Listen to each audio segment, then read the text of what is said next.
Shalom umat Tuhan, kita jumpa dalam program Sapaan Gembala GKI. Saat ini bersama dengan saya Elisa Bernika Sunarko, calon pendeta dari GKI Ciledug Raya. Jemaat Tuhan yang terkasih, hari ini kita akan bersama-sama merenungkan sebuah tema dengan judul Menjadi Kuat Dalam Kelemahan. Namun sebelum itu mari kita mempersiapkan hati kita berdoa. Ya Tuhan Allah yang pengasih dan pemurah, kami mengucap syukur untuk setiap rahmat Tuhan di dalam kehidupan kami. Dan kini kami rindu untuk merenungkan sebagian kecil dari firman Tuhan. Maka berfirmanlah ya Tuhan, karena kami anak-anak Tuhan telah siap untuk mendengarkannya. Kami serahkan waktu perenungan ini ke dalam tangan kasih Kristus. Dalam nama Tuhan kami berdoa. Amin. Umat Tuhan menjadi kuat dalam kelemahan. Kita akan bersama-sama merenungkan satu bagian firman Tuhan dari 2 Korintus 12 ayat yang ke-9 sampai 10. Demikian bunyinya. Tetapi jawab Tuhan kepadaku, cukuplah kasih karuniaku bagimu, sebab justru dalam kelemahanlah kuasaku menjadi sempurna. Sebab itu terlebih suka aku bermegah atas kelemahanku, supaya kuasa Kristus turun menaungi aku.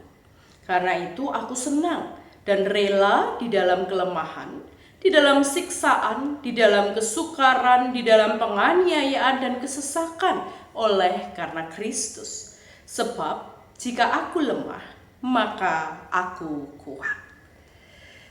Ya, umat yang terkasih, siapa sih di antara kita yang tidak punya kelemahan? Pasti setiap kita pernah punya kelemahan. Kelemahan itu bisa muncul dalam banyak bentuk, dalam banyak hal. Ada pribadi-pribadi yang lemah fisik karena sedang sakit, atau lanjut usianya, atau karena satu dua hal lainnya. Ada kelemahan mental psikologis. Ya, kalau bahasa anak sekarang, mentalnya lagi terguncang gitu ya.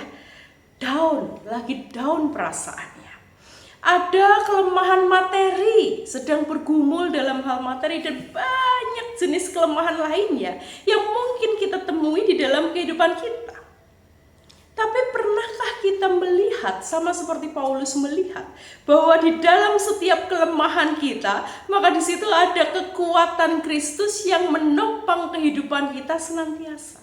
Ada kasih Kristus yang memampukan kehidupan kita senantiasa. Sehingga sampai saat ini di dalam segala kelemahan, keterbatasan, kita justru dimampukan Tuhan untuk mengerjakan banyak hal dengan begitu luar biasa.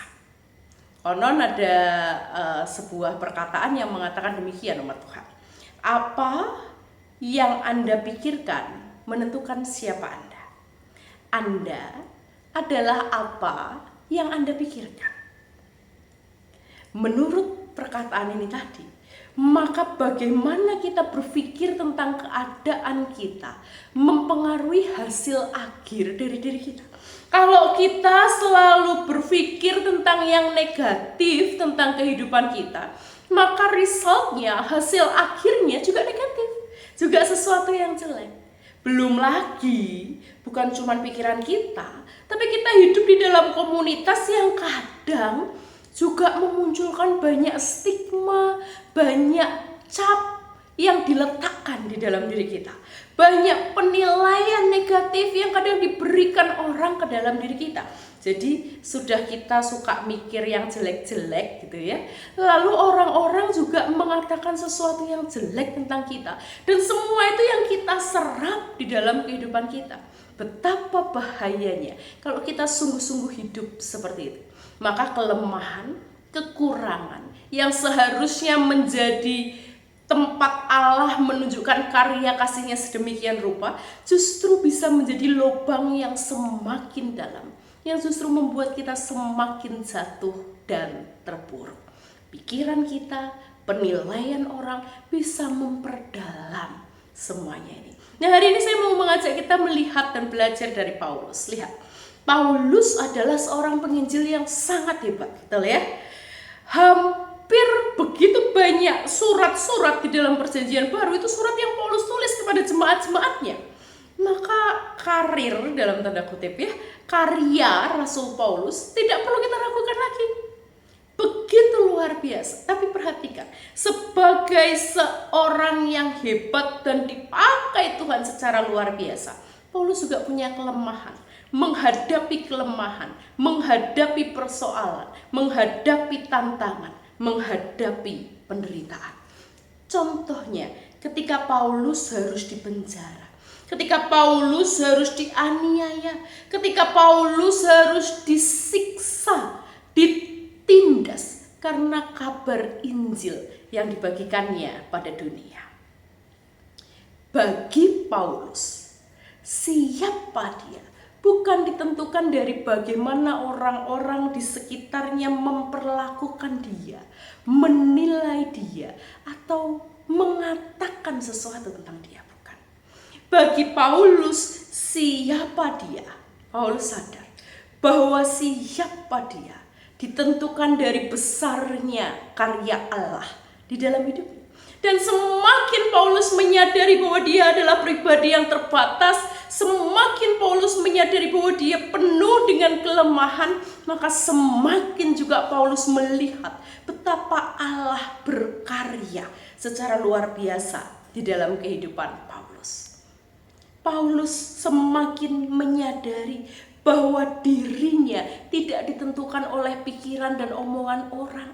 Dirinya ditentukan oleh karya Allah yang memperlengkapinya sedemikian rupa. Maka umat Tuhan, sekalipun Paulus dipenjara, sekalipun Paulus disiksa, dianiaya, Paulus tidak pernah berhenti mengerjakan pekerjaan Kristus di dalam kehidupannya. Maka demikian pun seharusnya dengan kita. Kita tentu harus mengakui bahwa setiap kita punya keterbatasan, punya kelemahan, punya kekurangan, tapi jangan hidup di dalam pikiran negatif itu. Melainkan mari kita lihat betapa Allah telah menguatkan kita.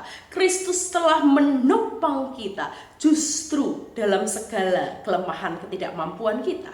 Dalam segala keterbatasan kita, Allah memampukan kita untuk terus berkarya dan mengerjakan panggilan yang diberikan kepada setiap kita.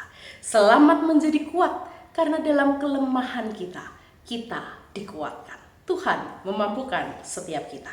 Amin. Mari kita berdoa. Ya Tuhan, kami mengucap syukur untuk kasih Tuhan yang terus kami rasakan. Kasih Tuhan, pertolongan Tuhan yang memampukan dan menopang kami di tengah segala kelemahan dan keterbatasan kami. Maka tolonglah kami Tuhan, anak-anak Tuhan, supaya kami terus dikuatkan di tengah keterbatasan kami, dan dengannya kami dimampukan untuk terus mengerjakan misi Allah di tengah dunia. Di dalam nama Tuhan kami, Yesus Kristus, kami berdoa. Amin. Ya, umat Tuhan yang terkasih, kalau jemaat Bapak Ibu sekalian terberkati dengan program Sapaan Gembala GKI, jangan lupa like, share, subscribe, supaya semakin banyak orang boleh mendapatkan berkat Tuhan lewat program ini. Sampai jumpa pada program Sapaan Gembala GKI berikutnya. Kasih Tuhan memberkati.